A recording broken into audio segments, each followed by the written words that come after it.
Bom, nessa semana nós vamos falar um pouco sobre os fungos, certo?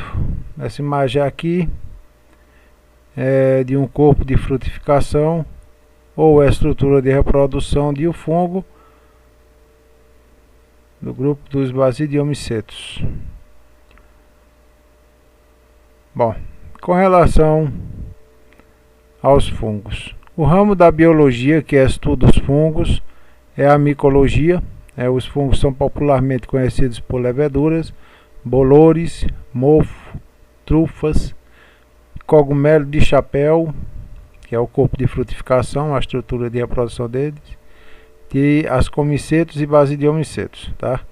Que tridiomycetos e zigomycetos, eles não formam essa estrutura de reprodução aqui, ó.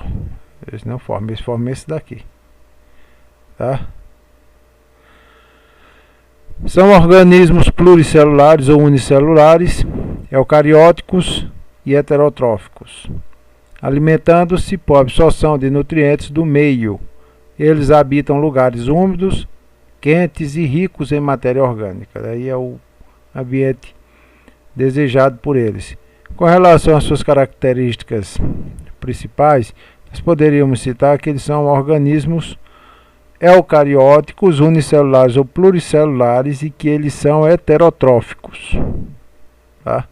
Mesmo que no meio ambiente eles pareçam frutificar, pareçam surgir, antigamente até algumas pessoas confundiam com plantas, etc., mas eles são organismos heterotróficos, eles não conseguem produzir o seu próprio alimento. Aliás, esses organismos, eles digerem a matéria orgânica que está presente nesse meio ambiente, né, causando a putrefação de todos os organismos que morrem, desde madeira, animais, micro-organismos e todos os organismos pluricelulares, tá? Eles apresentam como reserva energética o glicogênio. O glicogênio é uma substância de reserva energética dos animais, né? Só para relembrar, a reserva energética dos vegetais é o amido, é diferente. E eles apresentam uma parede celular formada por quitina, que é um polissacarídeo nitrogenado, que também é uma característica do reino animal. Quem possui estruturas que tem quitina são os artrópodes, como insetos, crustáceos, certo? Que faz parte do reino animal.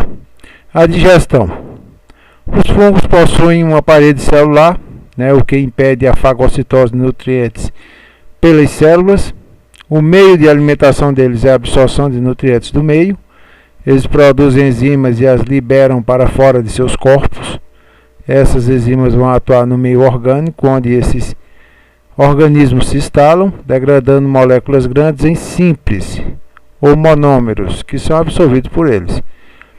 Fungos fazem uma digestão extracorpórea, isso é, a quebra do alimento é feita no meio e não no interior deles. Olha, com relação a isso, os fungos, eles produzem enzimas digestivas que vai digerir o alimento, a matéria orgânica, seja ela qual for, fora de seus corpos, fora do seu micélio, certo?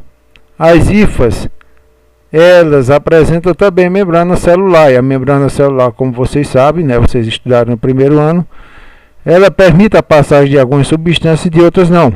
Geralmente, moléculas grandes, macromoléculas, não passam pela membrana plasmática. Então é necessário que ocorra a digestão extracelular, que a enzima é liberada pela célula, pela hifa. Essa enzima digestiva quebra macromoléculas em monômeros que compõem a molécula maior, como por exemplo em aminoácidos, em glicídios, monômeros de glicídios, e a partir daí conseguem atravessar a membrana plasmática e esse fungo no interior vai oxidar esses compostos orgânicos para produzir energia, que também é o ATP, que é o que vai fazer com que a célula do fungo ela consiga realizar suas atividades metabólicas. A sua estrutura celular. Olha, os fungos eles não apresentam tecido verdadeiro. O micélio é um pseudo tecido. Pseudo quer dizer falso, um falso tecido. Por quê? Porque o micélio é formado, que essa estrutura aqui, deixa eu mostrar com o mouse, essa daqui, ó, é formado por um emaranhado de hifas. E essas hifas não existem estruturas que as liguem umas às outras. É um emaranhado mesmo.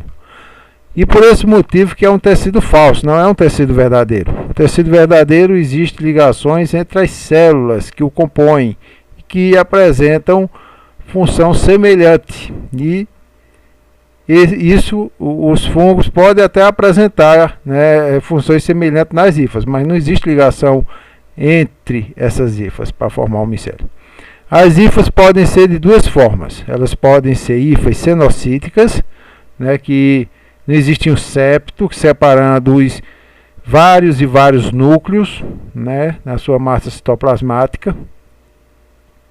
E as hifas septadas, que possuem septos que dividem a massa citoplasmática, mas mesmo essas hifas septadas apresentam um poro septal, e por esse poro septal passam organelas citoplasmáticas e componentes celulares. Então não é uma delimitação total que existe entre as hifas separada por esses septos. Aqui nós temos um exemplo. Olha só, uma hifa cenocítica apresentando vários e vários núcleos, tá? Uma massa citoplasmática aqui, e as hifas septadas que apresentam aqui, nesse caso, elas são monocarióticas, dependendo da época que o fungo está vivendo, ou seja, dependendo do seu desenvolvimento, ele pode apresentar um núcleo, tá? No caso, pode apresentar dois quando ocorre fusão de hifas, quando vai ocorrer reprodução sexuada, tá? Nós vamos ver isso depois. Observe aqui, elas são mononucleadas, apresentando um núcleo apenas. Essa estrutura, isso daqui, ó, aqui está dizendo haploide. Por quê? Porque esses núcleos são haploides, tá? Isso daqui está correto. Agora o que está incorreto é isso daqui, ó, 2N. Isso daqui é apenas N. Esse 2 aqui não era para estar aqui, tá? Desculpa aí. Isso daqui são as hifas septadas. Bom, com relação à sua estrutura celular, nós já falamos sobre isso, mas vamos lá. O micélio pode ter duas classificações, em um fungo pluricelular. Um micélio vegetativo, que é o que compõe realmente o fungo, que é formado por hifas.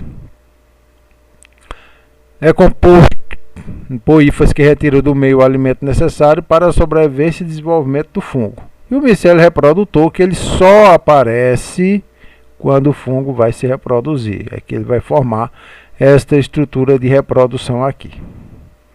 Ok? Quando ele não está se reproduzindo, ele não precisa disso aqui. É a partir dessa estrutura de reprodução que ele vai produzir os esporos. Esses esporos que são aqui vai formar umas hifas dicarióticas, que vai passar aqui por uma plasmogamia, depois uma cariogamia, que vai formar esporo, vai passar por meiose, vai formar esporos haploides, e esses esporos vão serem carregados pelo vento, a dispersão é a nemofolia, através do vento. E onde esse esporo cair, vai desenvolver um novo fungo. Fungo unicelular. Bom, no entanto, existem alguns fungos unicelulares, como é o caso das leveduras, da espécie Saccharomyces cerevisiae. Esse nome aqui é o nome científico, tá? Mas é mais conhecido como fermento biológico, que é aquele que as padarias utilizam para produzir pães. Esse daqui, ó, tá? Esse daqui é do grupo dos ascomicetos. Nos ascomicetos apresentam fungos unicelulares e pluricelulares. Dentre eles, esse daqui, o Saccharomyces cerevisiae, que é o fermento biológico. Características gerais. Organismos heterótrofos que se alimentam por absorção. Nós já falamos sobre isso, né? Presença de parede celular rígida formada por quitina. É uma substância do reino animal, tá? E tem como reserva energética, está aqui, ó, glicogênio. Deixa eu relembrar para vocês. O glicogênio é nossa reserva energética imediata. Está presente no fígado, nos músculos. E quem é que apresenta também? Olha lá, os fungos apresentam como reserva de energia, né? É um polissacarídeo formado por milhares de glicoses unidas entre si através de ligações glicosídicas, né? Ele consegue quebrar com enzima e utilizar as glicoses para oxidar e produzir sua energia necessária ao seu desenvolvimento, à manutenção da sua matéria orgânica viva. Bom, metafita versus fungi. Metafita é o reino das plantas, dos vegetais, tá? Reino metafita. Aqui está matafita, mas está errado. É o E aqui, é metafita. Algumas razões pelas quais os fungos não são do reino metafita. Agora aqui está correto, ó. Está errado em cima, está correto embaixo. É metafita aqui. Por muitos anos, os fungos foram incluídos no reino vegetal, ou seja, no reino metafita, que é o reino das plantas, mas por alguns motivos ocorreu essa separação. Quais foram os motivos? Vamos lá. Primeiro, os fungos possuem uma parede celular, assim como as células vegetais. Porém, a parede celular dos fungos é feita de quitina e não de celulose. Olha, a celulose quem produz são os vegetais. Quitina tem no reino animal.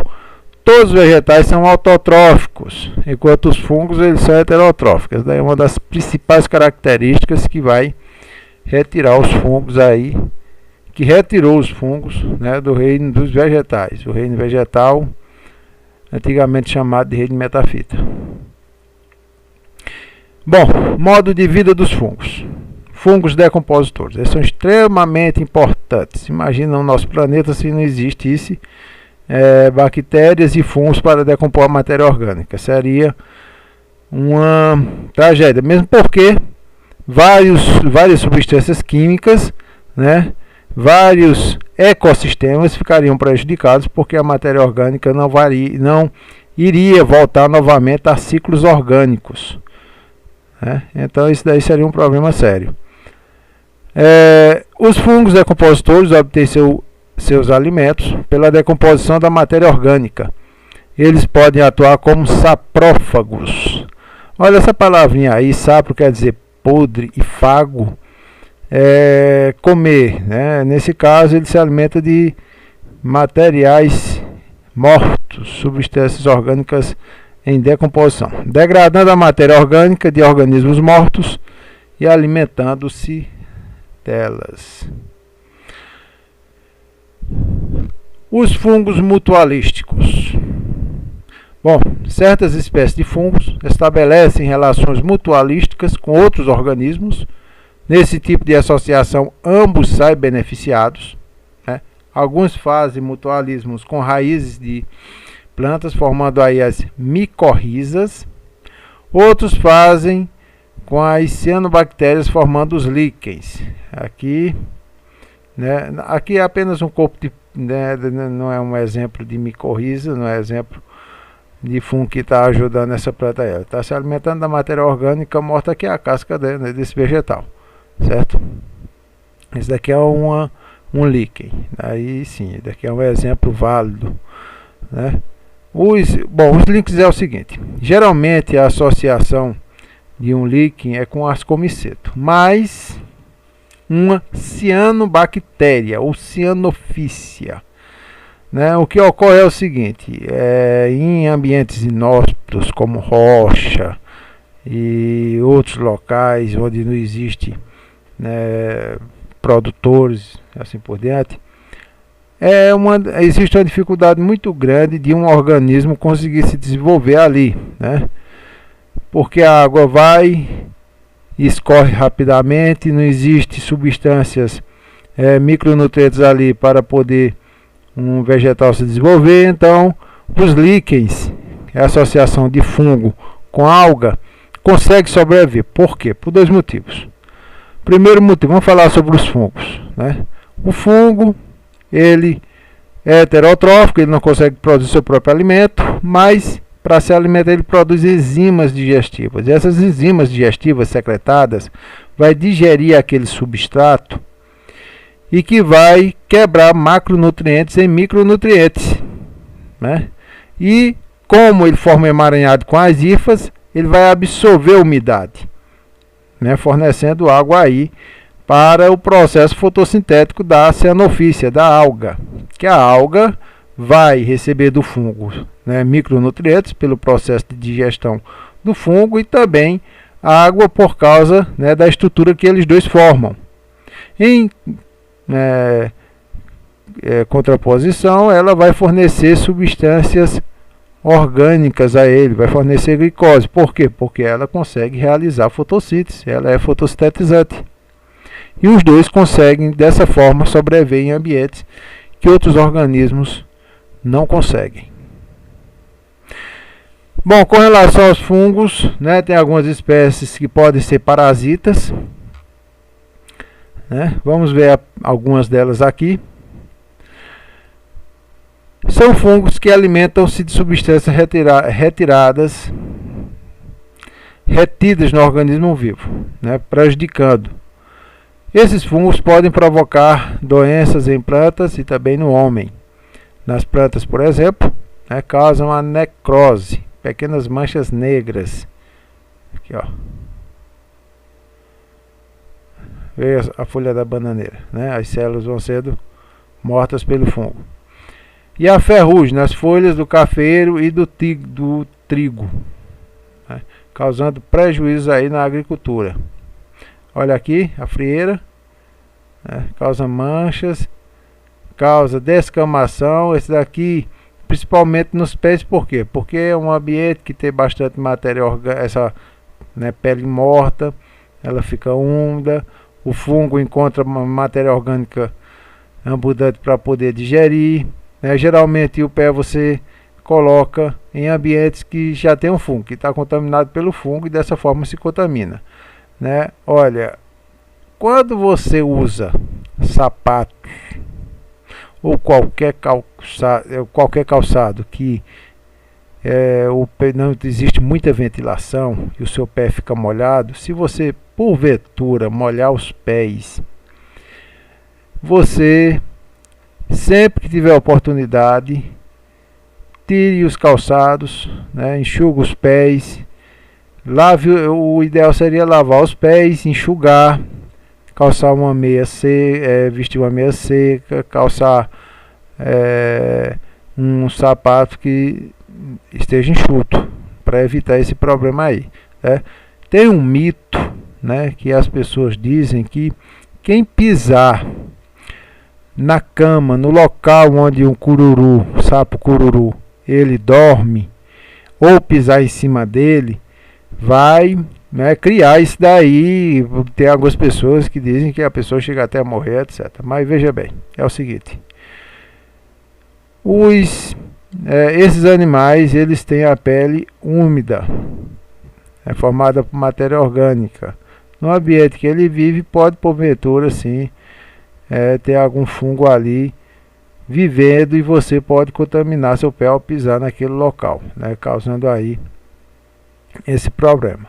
Com relação a esses animais, eles não vão matar ninguém. Aliás, né, se faz muita maldade com esses animais, e eles apenas nos ajudam. O que é que eles fazem para o homem? Eles só fazem o bem. Eles saem à noite para comer os insetos, né? Os insetos são atraídos pela luz e eles são atraídos pelos insetos. Aí geralmente você vê na frente de casa ou próximo ali um cururu, mas ele está ali porque está interessado em comer os insetos e não faz mal a ninguém, tá?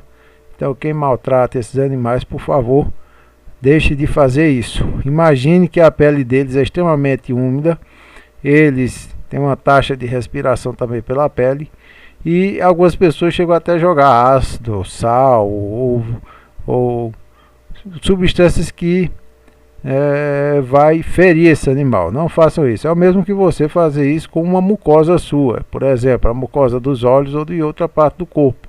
É extremamente doloroso e que não é necessário se fazer isso. Tá só fugindo um pouquinho do assunto para falar sobre isso. Bom, os fungos predadores. Os fungos predadores capturam pequenos organismos utilizando-os como alimento. Uma espécie de fungo predador é o Artobotris oligosporus, que captura sua presa. É o nematelmito. Esse daqui é o nematelmito, ó. Tá? Veja só. Nema quer dizer fio e elmito, verme. Esse verme filamentar aqui, tá? Está sendo capturado pelo fungo. Aqui, ó. Tá? O fungo cria uma espécie de anel, isso daqui, que quando a presa, ou seja, o nematelmito, passa por ele, não consegue sair, certo? Mas o que possibilita o fungo a absorver seus tecidos. Ele não vai sair daqui, ele vai morrer e ele vai ser absorvido seus tecidos aí pela digestão extracorpórea que o fungo faz. Brotamento. Olha, muitos fungos, geralmente os fungos unicelulares, eles se reproduzem por brotamento. É um broto, né, que surge do lado e vai crescendo, depois se desprende. É um processo de reprodução assexuada. Há processo de reprodução sexuada nos fungos pluricelulares, sim, a fragmentação. Um fungo pluricelular, se você quebrar suas hifas, elas não vão morrer, elas vão continuar sua vida, se dividindo em novas hifas. O que vai acontecer é apenas a produção aí, se esse fungo, através de fragmentação, se você cava um determinado local ou corta uma determinada árvore, bom, se você fragmenta esse fungo e carrega para o outro local, você está transferindo ele para o outro meio ambiente. Ele não vai morrer porque você fez isso, tá? É um tipo de reprodução assexuada. Nesse caso aqui, o broto é um tipo de reprodução sexuada de fungos unicelulares. Esse exemplo aqui é do Saccharomyces cerevisiae, né, que é o fermento biológico, o fungo, né, que nós chamamos de popularmente de fermento biológico. Aqui a fragmentação, né? Nós estávamos falando sobre fragmentação. Uma hifa se parte do conjunto e forma assim uma nova hifa, que posteriormente vai formar um fungo, né, maior. Aqui, essa imagem aqui não está um exemplo muito bom, porque aqui tem o corpo de frutificação, aqui é um tipo de reprodução sexuada. A gente está falando sobre fragmentação, é reprodução assexuada, né, que é rompimento aí de hifas. Ok? Ciclo genérico, né? A reprodução assexuada, né? Nós temos o micélio que ele é haploide. Observe um Nzinho aqui, que significa, né, apenas um cromossomo, né, por cada conjunto no seu material genético. Aí temos aqui a germinação. A germinação vai fazer com que ocorra, né, do lado de cá. Espera aí.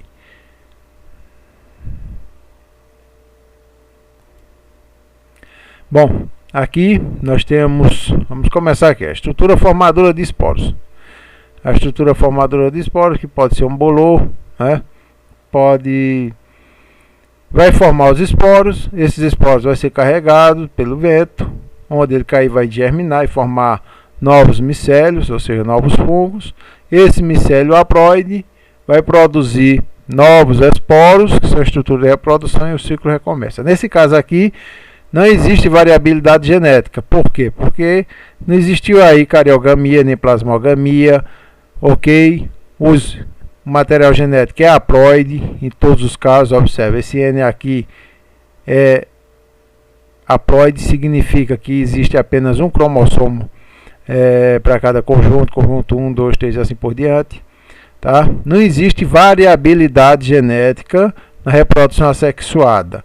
No entanto, né, ela facilita a reprodução do fungo, já que não precisa de outro da mesma espécie, e também vai produzir uma grande quantidade de fungos sem problemas, no intervalo pequeno de tempo. Aqui nós temos a reprodução sexuada, né, que ela ocorre de tempos em tempos, que ela é extremamente importante para as espécies de fungos, né, já que traz variabilidade genética para a espécie. Isso é algo que pode definir se ela vai, porventura, né, de algum evento que exista no meio ambiente, fazer com que esse organismo ele se mantenha no meio ambiente, né, perpetuando a espécie, ou então ele entre em processo de extinção e desapareça. Bom, aqui nós vamos lá, cadê?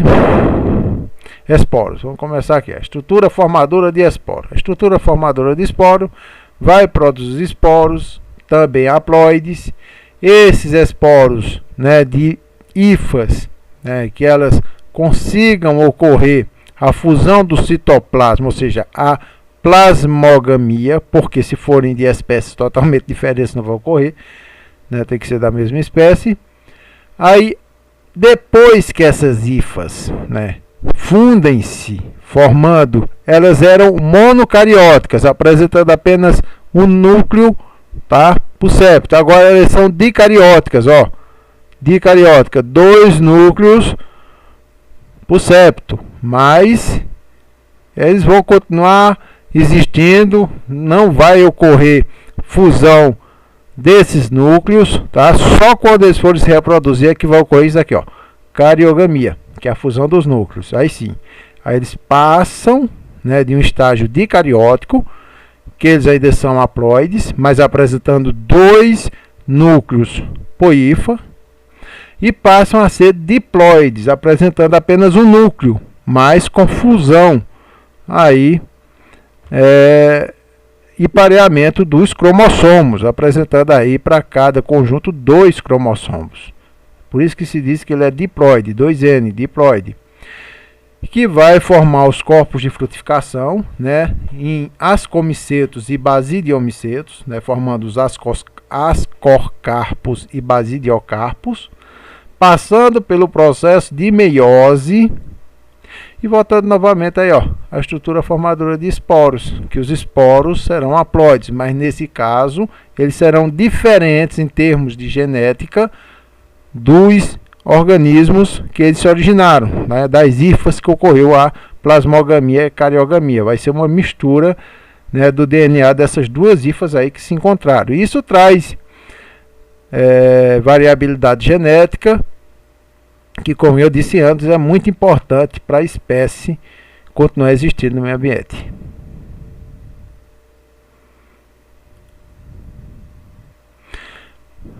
Ok? Bom, aqui um ciclo genérico de um organismo,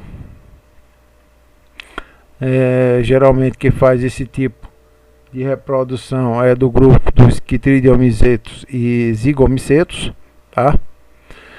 Bom, prolongamento de 2 hifas, né, de micélios geneticamente diferentes, né, crescem e se aproximam, ou seja, são da mesma espécie, mas são hifas diferentes, de organismos diferentes. Deixa eu explicar melhor. Por exemplo, a espécie humana é uma espécie, mas existe homens e mulheres únicos, tá? Aqui não é homem e mulher, mas é só uma comparação. Geneticamente diferentes. Se forem da mesma espécie, mas geneticamente iguais, por causa da reprodução assexuada, aí isso daqui não vai interessar. Bom, aí vai ter a conjugação das hifas, né, para formar os gametângios. Aqui o gametângio ocorre a fusão do gametângio, tá? Haploide. Aqui está dicariótica, as hifas, né? Bem como os gametas no seu interior formam-se aí o zigosporângio, né? O zigosporângio aí ele está ainda dicariótico. Observe que tem N mais N, Isso significa que existe dois núcleos, mas ainda não ocorreu a fusão desses núcleos, ou seja, a cariogamia.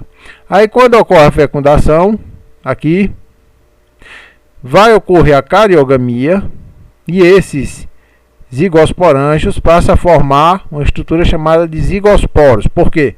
Porque ocorreu a cariogamia, a fusão dos núcleos no interior do zigosporângio aqui, ó, tá?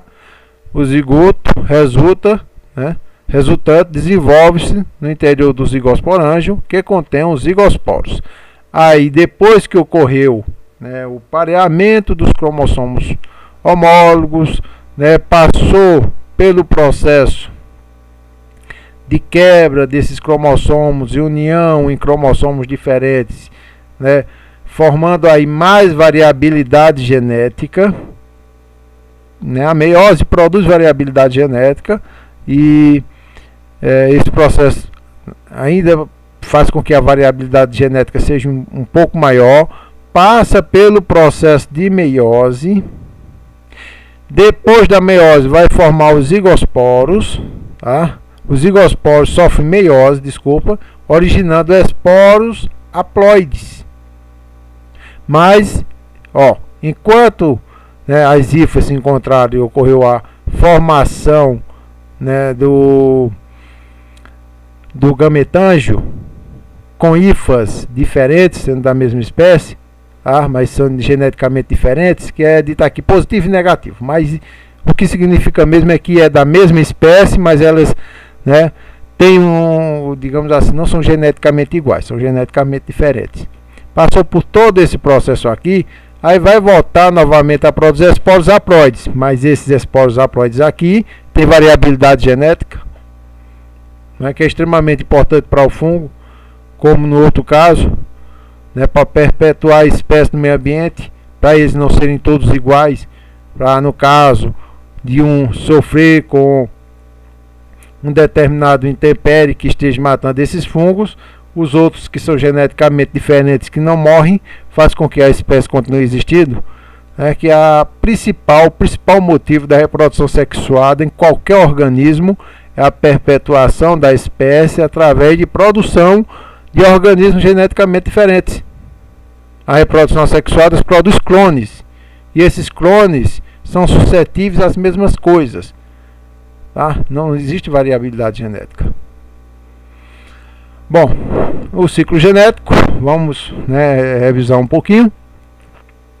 Os ciclos mostrados referem-se ao ciclo de vida generalizados dos fungos, ou seja, são exemplos que servem para todas as espécies, tanto pluricelulares quanto unicelulares, e que apresentam duas fases. A sexuada, né, caracteriza pela formação de esporos por mitose, ou seja, uma duplicação da célula, já que eles são haploides, né? Bom, essa fase pode ocorrer por muito tempo, porém, caso o fungo necessite uma adaptação, ocorre a fase sexuada.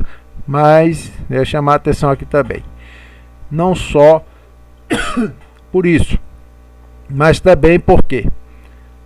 Porque ele precisa encontrar um organismo da mesma espécie geneticamente diferente, que para um fungo não é uma coisa tão simples assim, já que ele se reproduz por esporos que são carregados pelo vento, e o vento joga em qualquer lugar. E como eles são esporos haploides, ele pode encontrar no mesmo ambiente que ele vive clones de si próprio. E a reprodução sexuada não vai ocorrer. Como vai ocorrer se esses geneticamente são iguais?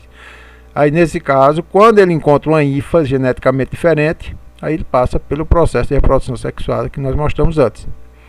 Nessa fase, a diferenciação das estruturas que formam os gametas, logo após ocorrem dois processos, né? Plasmogamia, né, que é a fusão das hifas, né, a fusão do citoplasma, que formam as hifas dicarióticas, que antes elas eram monocarióticas. Depois ocorre a fusão dos núcleos, né, que é a cariogamia, bem chamada de dicariogamia, que é quando ocorre aí a formação dos núcleos diploides, que vai passar pela formação vai passar pela meiose para formar esporos haploides. Só que dessa forma, esses esporos haploides são geneticamente diferentes. Volta. Ciclo genérico.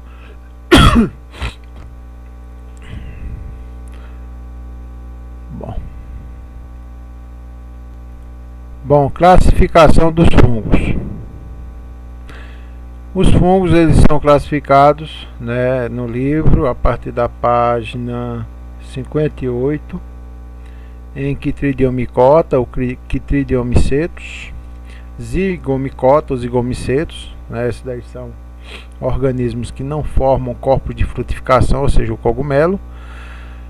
E depois, né, vamos para os Ascomycota, o grupo Ascomycota, né, os Ascomycetos, e Basidiomycota, os Basidiomycetos. Esses dois formam estruturas de frutificação ou de reprodução, que são os cogumelos. Agora nós vamos ver algumas características de cada grupo desses fungos aqui. Vamos começar pelos Chytridiomycetos ou Chytridiomycota, tanto faz. As espécies pertencentes a esse grupo são de vida aquática e apresentam flagelos herdados do ancestral comum. Também vivem no solo, tá? Também vivem no solo. Existem pouquíssimas espécies de fungos Chytridiomycetos que vivem no mar. A maior parte dele é água doce e também é encontrado no solo, que apresenta condições para o seu desenvolvimento. Os fungos com flagelos são chamados mastigomycetos. Mastic quer dizer chicote, tá?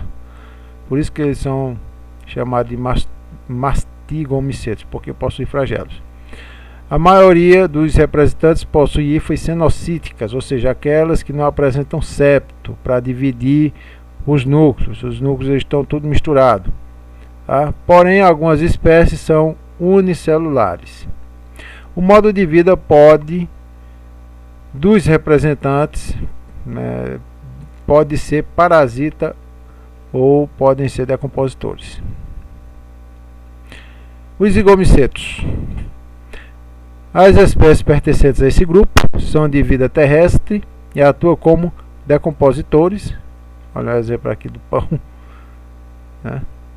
As espécies em geral possuem hifas cenocíticas, tá bem? Relembrando, hifas que não existe septo dividindo os núcleos. Alguns também formam micorrizas e outras são unicelulares. Micorrizas são aquelas estruturas lá nas raízes das plantas, tá? Que ajudam na absorção de nutrientes. A espécie mais comum é o bolor do pão, né, o Rhizopus stolonifer, é aquele que causa, né, o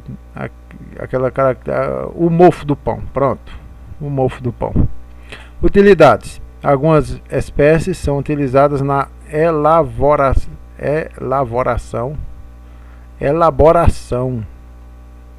utilizado na elaboração de produtos comerciais, como molho de soja, ácidos orgânicos e esteroides para pílulas anticoncepcionais. Tá? É elaboração, essa palavra está errada. Aqui é a forma de reprodução, que nós já falamos sobre ela. Ascomycetos. As espécies pertencentes a esse grupo possuem hifas septadas, mas há espécies unicelulares. As leveduras, por exemplo, que são unicelulares, o Saccharomyces cerevisiae, né, o fermento biológico, e o Clavispis purpurea, né, que é um exemplo, são representantes desse grupo. Muitos representantes desse grupo formam micorrizas. Micorrizas, só para lembrar, estruturas de raiz de plantas que ajudam na absorção de nutrientes, tá?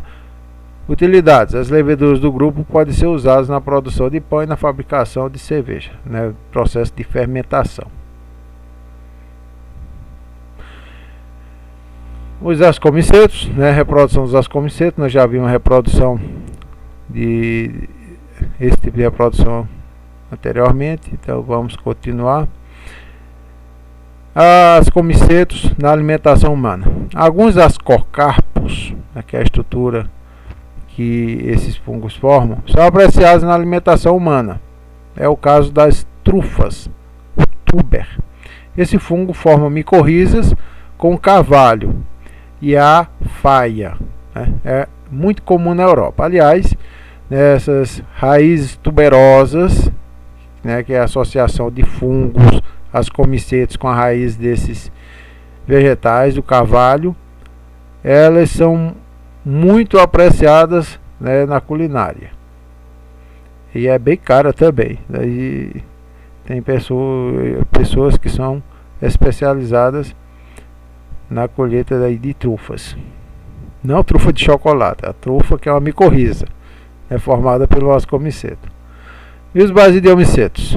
Cerca de metade das espécies do grupo formam micorrizas, mas boa parte possui hifas septadas, apresentando aquele septo, que não é totalmente um septo assim que separam as hifas, porque tem o poro septal, mas divide um núcleo do outro, formando as hifas mononucleadas. Depois que ocorre a plasmogamia, as hifas com 2 núcleos,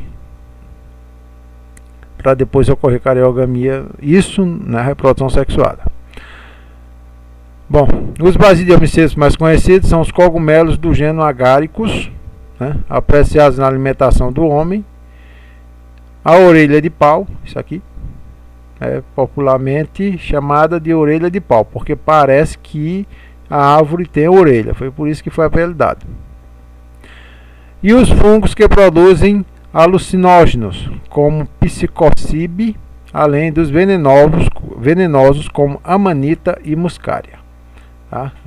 O LSD é produzido a partir de um fungo. Olha, os fungos, algumas espécies, elas podem, como o champignon, ser utilizada para alimentação, mas geralmente os fungos eles não podem serem utilizados na alimentação, porque eles produzem substâncias tóxicas que causam problemas de saúde, levando até a morte, chegando a causar parada respiratória e parada cardíaca. Então, é bom lembrar disso, porque não é você ver qualquer fungo aí, eu vou comer o fungo. Não vai, velho.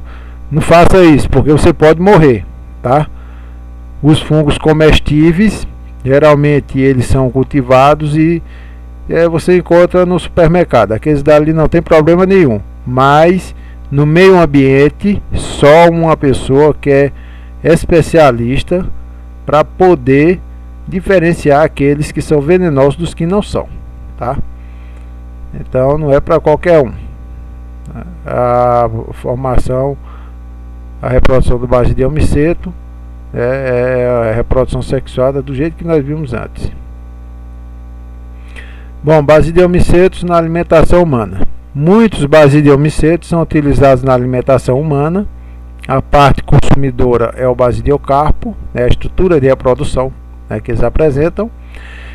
Entre eles tem aqui o champignon, esse daqui que você encontra, eu acho que em todos os supermercados você encontra esse daqui, ou pelo menos na maior parte deles.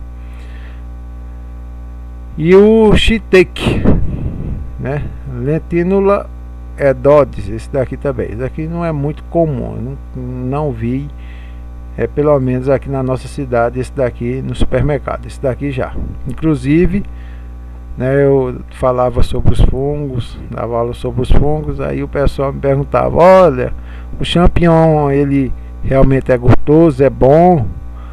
E eu não sabia. Eu comprei, sempre que eu posso, eu peço cardápios que tem champignon, e eu também fui lá no supermercado e comprei e preparei comida com champignon, só para tirar essa dúvida, para saber se ele realmente é bom ou não. E eu me surpreendi, é bom, é saboroso, depois que cru não presta, mas depois que você tempera ele e prepara, ele é bem gostoso. Bom, utilidades. Algumas espécies de fungos são utilizados em nossa alimentação, como o champignon, Existe também a espécie de fungos venenosos para os seres humanos, né, e não só para nós, né, para os animais também, podendo causar até a morte. Quando ingeridos pelo ser humano, esses fungos produzem efeitos alucinógenos, semelhantes ao LSD. Tá? Comestíveis: Agaricus brunensis, Agaricus campestris, tá? E os que são venenosos, inclusive são os mais bonitos. Olha só que fungo bonito. Inclusive esse tem no início do slide. Amanita phalloides, Amanita muscaria e Psicolocibe. Todos esses daí são venenosos. As utilidades: muitos fungos são aeróbios, ou seja, precisa de oxigênio para poder sobreviver, né, e realiza a respiração celular. Se são aeróbios, é claro que realiza a respiração celular, né, pelo amor de Deus. Mas na ausência de O2, alguns fazem fermentação, sendo anaeróbios facultativos, tolerando a falta de oxigênio nesse caso. Entre esses que fazem fermentações, alguns são utilizados na produção de bebidas alcoólicas e na preparação do pão, da pizza, né? Alguns fungos são utilizados na indústria de laticínios, né, empregados na fabricação de queijos como Camembert ou Roquefort, que aliás você, né, identifica também pelo cheiro, porque esses queijos ficam com um cheiro característico. Outros sintetizam a penicilina, né, atuando aí como antibióticos no combate a bactérias. Aqui nós temos o Penicillium camembert, o Penicillium roquefort e o Penicillium schizogno. Esse daqui é o que produz a penicilina, esse daqui é o queijo roquefort, esse daqui é o queijo camembert. Aliás, é a penicilina. Depois nós vamos fazer um vídeo aí só falando sobre a descoberta do fungo e a produção e utilização dos antibióticos produzidos a partir deles. Bom, utilidades na saúde humana. Nos seres humanos, alguns fungos podem causar micoses. A espécie, utilidade não, nesse caso está fazendo mal, né? A espécie de fungo Candida albicans provoca no ser humano sapinho. Aqui, ó, sapinho na boca aqui, né? E Candidiasis vaginalis, né, causando infecção na vagina. O fungo da espécie Histoplasma capsulatum pode causar a histoplasmose, doença grave caracterizada pela infecção pulmonar, né, que é também chamado de histoplasma. Volta os líquens, os líquens que nós estávamos falando sobre eles. Os líquidos são associações simbióticas, simbiose, porque eles é como se tivesse ocorrido uma fusão entre eles, né? Geralmente mutualística de fungo e alga. Fungo geralmente é um ascomicete, a alga é a cianofício ou cianobactéria. O fungo pode ser do grupo ascomiceto e a alga do grupo das cianobactérias. Nos líquidos, a alga que é autótrofa, ou seja, consegue produzir o seu próprio alimento através da fotossíntese, tá? E fornece matéria orgânica para o fungo. E ele, o que é que ele faz? Fornece água, protege a alga e também fornece substâncias micronutrientes, já que ele realiza digestão extracorporal, né, e quebra macronutrientes e micronutrientes, que não está falando aqui. Bom, é isso aí, né? Estamos terminando por aqui. Valeu!